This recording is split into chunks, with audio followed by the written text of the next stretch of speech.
Every satisfying investigation ends with a clear answer. Something that went wrong despite everyone doing their best. But some crashes have a different kind of answer. The kind that makes you stop reading the report and just stare at the page. Because the cause wasn't a malfunction or a mystery. It was a choice, a deliberate, conscious, inexcusable choice made by someone who knew better. Why did a captain hand the controls to his teenage son? Why did a military pilot perform stunts he'd been ordered to stop? It was the first international trip for Yaroslav Kudrynsky's children. His daughter Yana was 13. His son Eldar was 15. Their father, a relief captain on an Airbus A310, was taking them along on a routine overnight flight from Moscow to Hong Kong. 75 people were on board, cruising at 33,000 feet somewhere over Siberia. The skies were calm. The autopilot held the aircraft steady, and Kudrynsky decided to give his kids a memory they would never forget. He brought them onto the flight deck while the primary crew rested. Against every regulation in the book, he let Yana sit in the left seat, the captain's seat, and placed her hands on the control column. She turned it gently. Kudrynsky adjusted the autopilot heading to make it seem as if she were actually steering the aircraft. She was not. The autopilot was fully engaged. No harm done. Then Eldar took the seat. The 15-year-old gripped the control column harder than his sister had, applying sustained lateral force for roughly 30 seconds. What no one in the cockpit understood, and what Aeroflot had never properly trained its pilots to recognize, was that the A310's autopilot had a hidden threshold. If a pilot applied enough force to the controls, the system would silently hand aileron authority back to the human. No alarm sounded.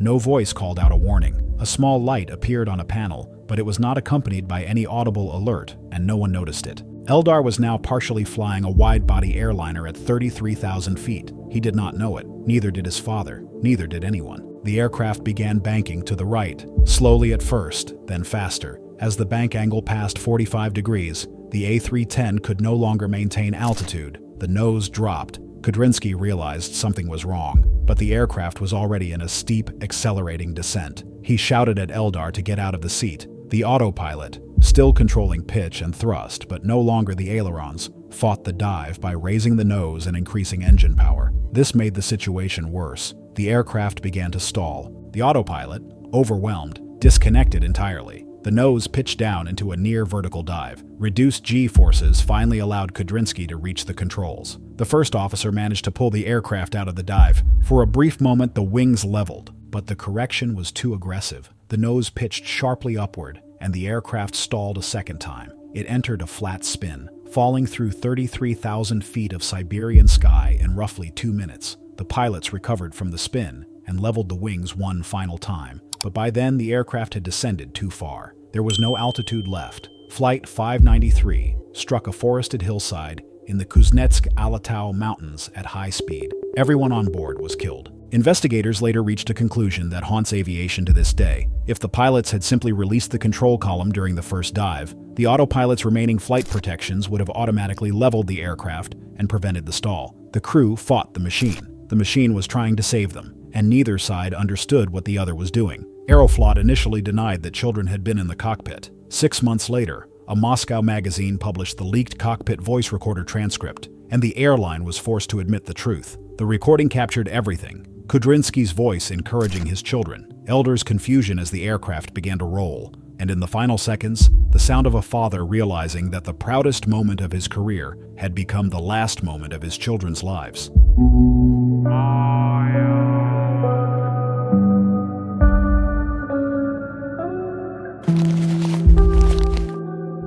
A Cold War heavy aircraft designed to fly high, straight, and level over enemy territory. It was never meant for aerobatics. It weighed over 180,000 pounds empty. Its wingspan stretched 185 feet. Banking it past 60 degrees was not daring. It was physics waiting to collect a debt. But Holland treated the aircraft like a fighter jet.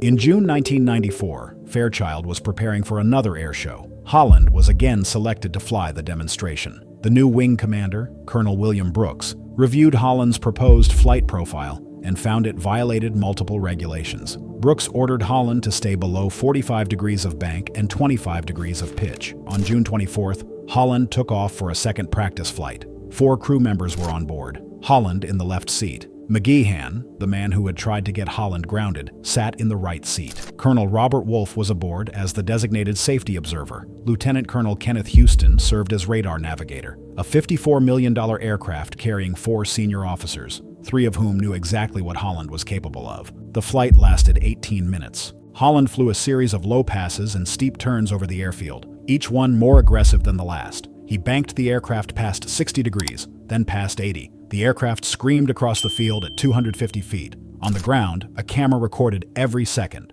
At 2:16 in the afternoon, Holland began a 360-degree turn around the base control tower at approximately 250 feet above the ground. He banked left. The angle passed 60 degrees, then 80, then 90. At that angle, the wings of a B-52 produce 0 vertical lift. The aircraft cannot fly. It can only fall. At 250 feet, there was no altitude to recover. The aircraft rolled inverted, struck the ground nose first, and exploded into a fireball that burned for hours. All 4 crew members were killed on impact. The footage of the crash, captured in full daylight from a clear angle, became one of the most watched aviation disaster videos in history. It shows every second of the final maneuver: the steep bank, the stall, the roll, the fireball. The Air Force investigation placed primary blame on Holland's personality and behavior, his pattern of rule-breaking, and the chain of command's failure to intervene despite years of documented complaints. The Airbus A320 was supposed to change everything. The first commercial airliner controlled entirely by computers, a fly-by-wire system where the pilot's inputs were filtered through software before reaching the control surfaces. Airbus had spent years convincing the aviation world that this was the future: safer, smarter, a machine that would not allow a pilot to exceed its own limits. On June 26, 1988, Air France decided to prove it.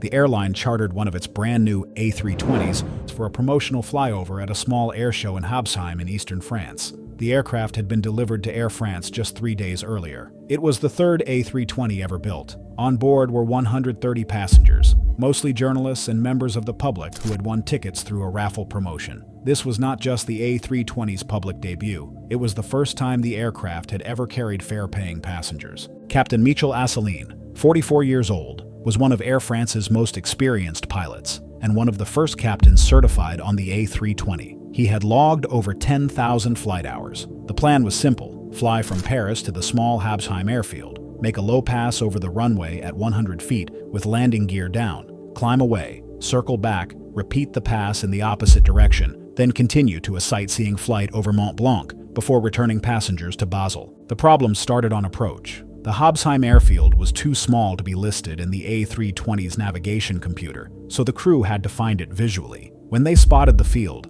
they realized the crowd was gathered along a short grass runway, not the paved runway they had been briefed on. The captain adjusted his approach at the last moment, descending toward the crowd, but he descended too far. The planned altitude was 100 feet. The aircraft passed over the runway threshold at 30 feet, barely above the heads of the spectators. At that height, with landing gear down and engines at idle, the A320 was flying at the edge of its performance envelope. Airspeed bled off. The aircraft's alpha protection system, the very computer safeguard that Airbus had promised would prevent pilots from exceeding the aircraft's limits, began to intervene. It held the nose at the maximum angle of attack to prevent a full aerodynamic stall. The captain saw the trees at the far end of the runway, a dense forest 40 feet tall directly in the flight path. He pushed the throttles to full power and pulled back on the side stick. But the A320's engines, the turbofans, were spooling up from idle. Turbofan engines do not produce instant thrust. There is a lag of several seconds between the command and the response. Those seconds were the difference between clearing the trees and not clearing them. The aircraft skimmed the treetops. The landing gear caught the upper branches. The A320 plowed into the forest, carving a path through the trees before coming to rest in a clearing. Fire engulfed the rear of the fuselage. Several thousand spectators watched in horror as the brand new aircraft burned in front of them. Of the 136 people on board, 133 survived. 3 passengers, a woman and 2 children, were unable to release their seatbelts and died of smoke inhalation in the burning cabin. The investigation became one of the most contentious in French aviation history. The official inquiry by the BEA, France's Air Accident Investigation Bureau, concluded that the crew flew too low, too slow, and failed to recognize the forest in time. Captain Asselineau was convicted and sentenced to prison. Asselineau told a different story. He claimed the A320's fly-by-wire system had overridden his commands at the critical moment, preventing the aircraft from climbing when he needed it most. He alleged that investigators had tampered with the flight recorders to protect Airbus, a French manufacturer whose commercial future depended on the A320's reputation. The controversy has never been fully resolved. What is not in dispute is the decision that put 130 passengers into that position in the first place. Air France chose to demonstrate an airliner that had been in service for 3 days by flying it at 30 feet above a crowd at an airfield so small it was not in the aircraft's own database. The passengers on board had no idea they were participating in what amounted to an experimental test flight disguised as a promotional event. They thought they had won a free sightseeing trip. They got a front row seat to the first fatal crash of the most important new airliner in the world. 15 warnings. That is how many times the automated safety system told Captain Mohammed Marwoto Komar to stop what he was doing. 15 times the cockpit filled with the sound of an alarm specifically designed to be impossible to ignore. 15 times he ignored it anyway. Flight 200 was a routine early morning domestic service from Jakarta to Yogyakarta on the island of Java, operated by Indonesia's flag carrier, Garuda Indonesia. The aircraft was a Boeing 737-400 with 133 passengers and 7 crew members. Among the passengers was a delegation of Australian diplomats and journalists traveling to Yogyakarta for a scheduled meeting between the Australian and Indonesian foreign ministers. Captain Komar, 44 years old, had been flying for Garuda for over 2 decades. The descent into Yogyakarta began normally. Air traffic control cleared the flight for a visual approach to runway 09. Komar acknowledged the clearance but chose to fly an instrument approach instead, without informing the controller. This was the first deviation. It would not be the last. As the aircraft descended, Komar realized he was high on the approach profile, roughly 1,500 feet above the altitude he should have been at for that distance from the runway. Rather than level off, slow down, and reconfigure, or simply abandon the approach and come around again, he pushed the nose down and dove for the runway. Airspeed began climbing rapidly. At 10 miles from the field, the aircraft was traveling at 283 knots. The normal approach speed for a 737 in landing configuration is around 134 knots. He was more than double that. The first officer recognized the danger. He called for a go-around. Komar did not respond. The speed was now so far above the maximum for flap extension that Romana could not deploy the flaps as instructed without risking structural damage to the wings. He extended them to just 5 degrees instead of the 40 required for landing. Without full flaps, the aircraft had no way to slow down to a safe touchdown speed. The ground proximity warning system activated, the cockpit filled with automated alerts. The system fired 15 separate warnings during the approach. Each one was a direct command to abandon the landing. Each one was designed to cut through any distraction, any complacency, and force the crew to act. Komar continued descending. Romana called for a go-around a second time. The captain did not acknowledge. At 6:58 in the morning, the 737 crossed the runway threshold at 232 knots, nearly 100 knots above normal landing speed, with almost no flaps deployed. It touched down 2,800 feet beyond the threshold, far past the normal touchdown zone. The aircraft bounced violently. On the third impact, the nose landing gear collapsed. The aircraft was still traveling at tremendous speed with no way to stop. It overran the end of the runway, smashed through the perimeter fence, crossed a public road, and came to rest in a rice field. The fuselage broke into 3 sections. Fuel spilled across the wreckage and ignited. Most passengers survived the impact itself. The crash was technically survivable, but fire engulfed the rear of the fuselage before everyone could escape. 20 passengers and 1 flight attendant died, most from burns and smoke inhalation. Both pilots survived. Komar initially claimed there had been a sudden downdraft on approach and suggested the flaps may have malfunctioned. The investigation found no evidence of either. The flight data recorder told a clear story. The captain had flown an unstabilized approach at twice the safe speed, ignored 15 automated warnings, overridden 2 verbal calls from his first officer to go around, and forced the aircraft onto the runway in a condition that made a safe landing physically impossible. The question that consumed investigators was not what happened, but why. Later analysis of the accident described Komar's behavior as a form of target fixation, a psychological state in which a pilot becomes so focused on reaching the runway that all other information, alarms, voices, instruments, ceases to register. It is a known phenomenon in aviation psychology, but 15 warnings is not a lapse in attention. 15 warnings, each one louder and more urgent than the last, is something closer to a conscious decision. In February 2008, Komar was arrested and charged with 6 counts of manslaughter. Prosecutors initially considered pursuing a deliberate act charge, which carried a potential life sentence. In April 2009, a court convicted him of criminal negligence and sentenced him to 2 years in prison for hearing 15 warnings and choosing 15 times to do nothing. There were no passengers on the aircraft, no schedule to keep, no reason to rush. It was an empty repositioning flight, a regional jet being ferried from Little Rock, Arkansas to Minneapolis, so it could resume passenger service the next morning. 2 pilots, 1 airplane, and nothing to do but fly straight and level for 2 hours across the nighttime Midwest. Instead, the 2 pilots decided to see how high they could go. The aircraft was a Bombardier CRJ-200, a small twin-engine regional jet commonly used on short domestic routes across the United States. It had a certified maximum operating altitude of 41,000 feet. Among pilots at Pinnacle Airlines, reaching that altitude had become an unofficial badge of honor. They called it the 410 Club. The rules were simple: take a CRJ to 41,000 feet, and you were in. It was not authorized by the airline. It was not part of any training program. It was a dare that circulated among young pilots who treated an empty ferry flight as a chance to play. Captain Jesse Rhodes, 31, and First Officer Peter Cesars, 23, were both relatively inexperienced. The cockpit voice recorder captured a flight that bore no resemblance to a professional airline operation from the moment the wheels left the ground. During the climb, the crew performed an abrupt pitch-up maneuver steep enough to trigger the aircraft's stall protection system. They swapped seats mid-flight. They made unnecessary high-G turns and large rudder inputs that served no operational purpose. They were, by every measure preserved on the flight data recorder, playing with the airplane. They requested clearance to climb to 41,000 feet. Air traffic control approved the request. An air traffic controller in Kansas, watching the aircraft climb on radar, keyed his microphone and asked if they were really a CRJ-200. He told them he had never seen one of those aircraft at 41,000 feet. The first officer replied casually, confirming the altitude. At 41,000 feet, the CRJ-200 was at the absolute edge of its performance capability. The margin between the aircraft's maximum speed and its stall speed,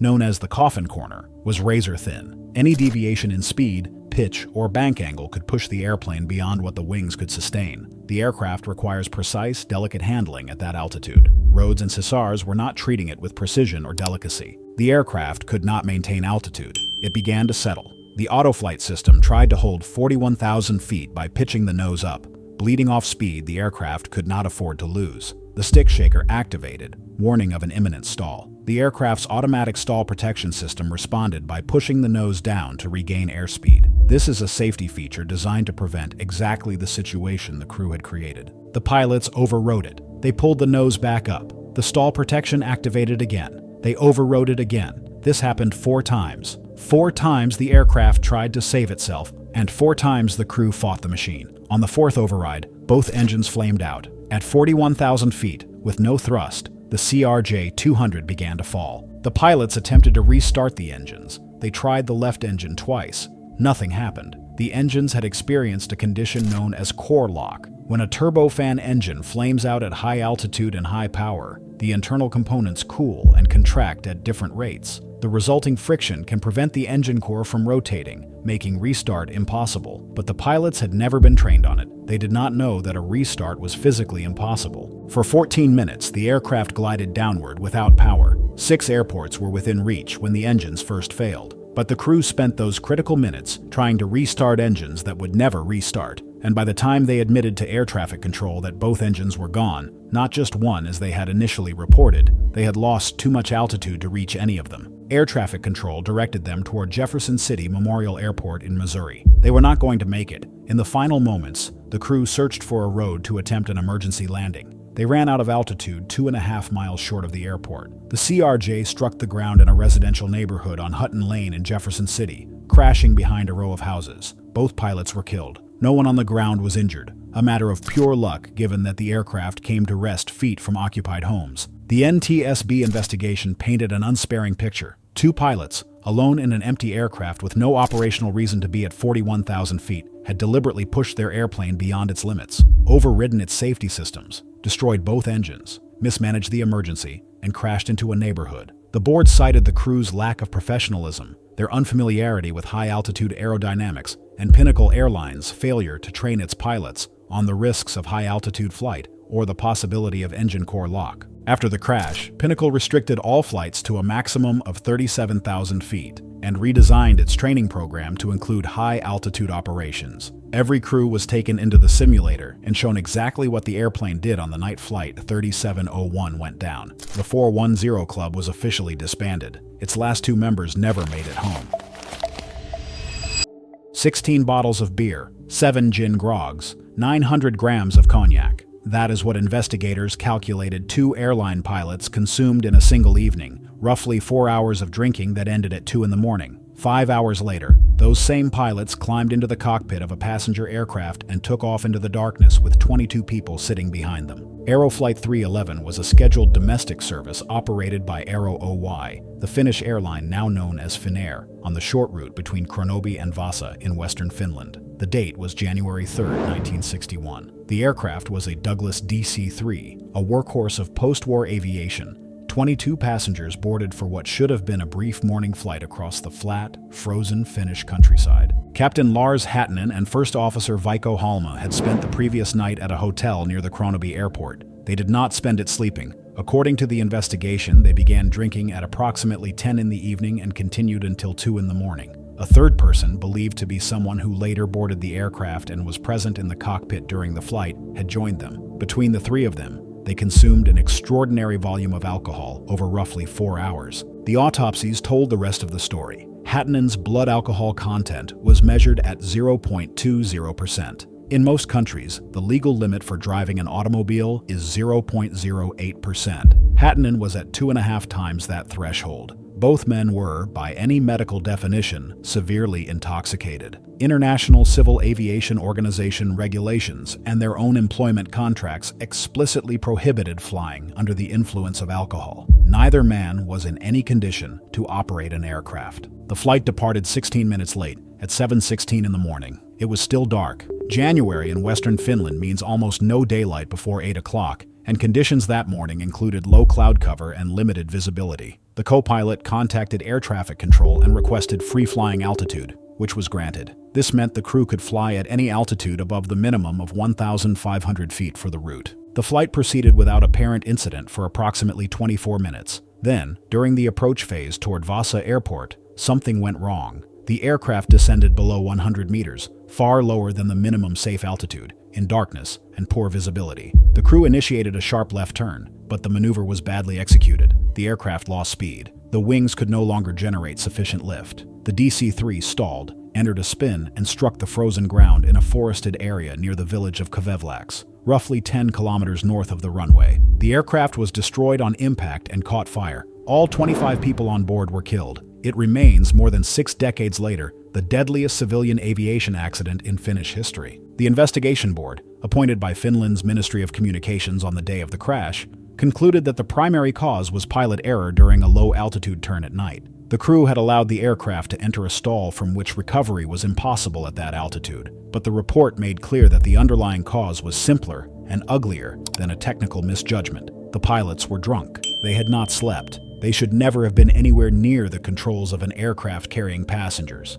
What makes the Kavevlax disaster particularly disturbing is not just the behavior of the pilots, but the system that allowed it. In 1961, there were no mandatory alcohol testing procedures for airline crews in Finland. No one at the airport questioned whether Hattinen and Halm were fit to fly. No one smelled the alcohol. No one noticed the late departure or the delayed pre-flight preparation as warning signs that something might be wrong. The passengers who boarded that DC-3 in the dark had no way of knowing that the 2 men responsible for their lives had spent the previous night emptying bottles in a hotel room. The disaster led to significant changes in Finnish aviation regulations, including stricter rules on crew rest and alcohol consumption. The ship was hard to miss. Over 1,000 feet long, the SS Norway sat anchored in Quiberon Bay off the coast of Brittany, her dark blue hull and white superstructure gleaming in the summer afternoon light. She had been built in France in 1960 under a different name, the SS France, and for over 4 decades, she held the title of the longest passenger ship ever constructed. She was a source of enormous national pride, the last great ocean liner built for the transatlantic crossing before jet travel made the voyage obsolete. Sold to Norwegian Cruise Line in 1979 and renamed, she spent her later years as a Caribbean cruise ship, but returned periodically to French waters, where she was still treated as a national treasure. On July 30th, 1998, the Norway was anchored in Quiberon Bay, visible from miles away, and someone on board Proteus Airlines Flight 706 wanted a closer look. Flight 706 was a scheduled commuter service from Lyon to Lorient, operated by the French regional carrier Proteus Airlines, using a Beechcraft 1900D, a twin-engine turboprop designed for short domestic routes. 12 passengers and 2 crew members were on board. Captain Joel Paulette was an experienced pilot. The flight had been routine for the first 70 minutes. They were approaching Lorient, preparing for descent. The flight was almost over. Then a passenger walked into the cockpit.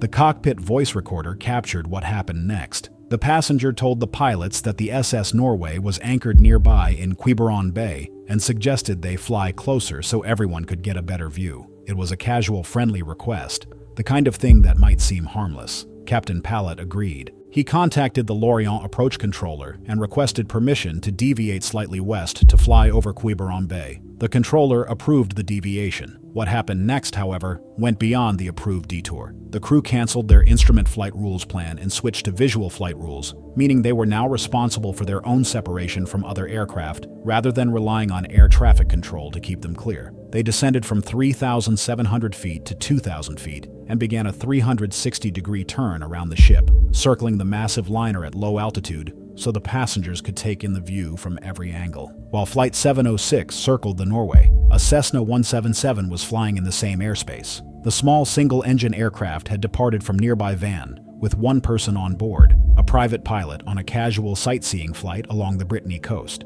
The Cessna's transponder was switched off. In the regulatory documentation available at the time, the use of a transponder under visual flight rules could be interpreted as optional, and the pilot had apparently chosen not to activate it. Without a transponder signal, the Cessna did not appear on the Lorient approach controller's radar screen. The controller had no way of knowing it was there. The 2 aircraft were now converging in the same patch of sky over Quiberon Bay, neither crew aware of the other. The Beechcraft was descending and turning. The Cessna was cruising at 1,500 feet. They were in uncontrolled Class G airspace, where the responsibility for collision avoidance rested entirely with the pilots and their ability to see and avoid other traffic. There was one more factor. The Beechcraft 1900D, operated by Proteus Airlines, had originally been equipped with a traffic collision avoidance system, known as TCAS, which is designed to detect nearby aircraft and issue warnings to prevent exactly this kind of mid-air encounter. But the system had been removed from this particular aircraft and had not been reinstalled. Had it been operational, investigators later concluded, it would have detected the Cessna in time for the crew to take evasive action. Had the Cessna's transponder been switched on, even without TCAS, the approach controller would have seen both aircraft on radar and could have warned the Beechcraft crew. Neither safeguard was in place. At 3:58 in the afternoon, as the Beechcraft completed its 360-degree turn around the SS Norway and began to turn back toward Lorient, its left wing struck the Cessna. The cockpit voice recording ended at the moment of impact. Both aircraft fell into the waters of Quiberon Bay. All 14 people on the Beechcraft and the sole occupant of the Cessna were killed. The investigation by the BEA, France's Air Accident Investigation Authority, identified the crew's decision to deviate from their flight path as the primary cause. The 360-degree turn around the ship at low altitude placed the aircraft in an uncontrolled environment where the crew's ability to spot other traffic was compromised by the geometry of the turn and the layout of the cockpit. The investigation also cited the Cessna's inactive transponder and the removal of the Beechcraft's TCAS as contributing factors that eliminated multiple layers of protection designed to prevent mid-air collisions. The BEA recommended that pilots should only cancel instrument flight rules plans in cases of genuine operational necessity, not for sightseeing. The recommendation was a polite way of stating what the evidence made painfully clear. A commercial pilot carrying 12 passengers had turned his aircraft into a tour bus because someone walked into the cockpit and pointed at a ship. The SS Norway, the ship they had all come to see, continued to sit quietly at anchor in the bay. She would sail again many times before a boiler explosion in 2003 finally ended her career. She was scrapped on a beach in India in 2008. But in the waters beneath her hull on that July afternoon, 15 people lay dead because someone thought the view was worth the detour. A father who handed the controls to his children. A military pilot who spent 3 years proving he would kill someone, while every officer above him watched and waited for it to happen. An airline that turned a brand new airliner into an air show prop with 130 raffle winners in the back. A captain who heard 15 automated warnings, each one louder than the last, and landed anyway. A corporation that changed the coordinates in a computer, sent 257 people into a mountain, and then blamed the dead pilots for flying where the computer told them to fly. 2 pilots who treated an empty regional jet like a toy, and discovered at 41,000 feet that physics does not negotiate. 2 captains who drank through the night and flew in the morning, and a commuter pilot who turned his aircraft into a sightseeing bus because a passenger walked into the cockpit and pointed at a ship. These crashes were not caused by turbulence or metal fatigue or design flaws or freak weather. They were caused by people who knew better. Every one of them had training. Every one of them had experience. Every one of them understood the rules they were breaking. And every one of them broke those rules anyway, because in that moment, the risk did not feel real. That is the thread that connects all 8 of these disasters. Not incompetence, not ignorance, confidence. The kind of confidence that convinces a decorated pilot he can bank a bomber past 90 degrees at 250 feet. The kind that lets an airline executive sleep at night after erasing flight coordinates without telling the crew. The kind that makes a captain with 21 years of experience believe he can outperform 15 warnings designed by engineers specifically to be impossible to ignore. Aviation is built on rules. Every regulation in the book exists because someone, somewhere, died in a way that could have been prevented. The sterile cockpit rule exists because pilots were chatting about used cars when they flew into the ground. The crew resource management system exists because co-pilots were afraid to challenge captains who were making fatal mistakes. The alcohol prohibition exists because 2 pilots drank 16 beers, 7 gin grogs, and a bottle of cognac, then flew 22 passengers into a forest. These rules are not suggestions. They are not guidelines. They are lessons written in blood by people who are no longer alive to tell you themselves. The most dangerous moment in any flight is not when the engine fails, or the weather closes in, or the instruments go dark. It is the moment when someone in the cockpit decides that the rules do not apply to them, that they are skilled enough, experienced enough, lucky enough to get away with it. Because most of the time, they are right. Most of the time, nothing happens. The pilot who shows off lands safely. The captain who pushes the approach gets away with it. The crew who skip the checklist arrive on time. And every safe landing after a broken rule reinforces the belief that the rule was unnecessary. Until the one time it is not. The 8 crews in this video were not the first to break these rules. They were simply the last. The ones whose luck ran out while the cockpit voice recorder was running. For every crash in this video, there are hundreds of flights where someone did the same thing and walked away. That is not evidence that the rules are too strict. It is evidence that the margin for error in aviation is wide enough to hide a catastrophe until the moment it arrives. If these stories made you think, subscribe to Terra Obscura. If they made you angry, you are paying attention. Hit the like button so more people can hear what happened and why it should never happen again.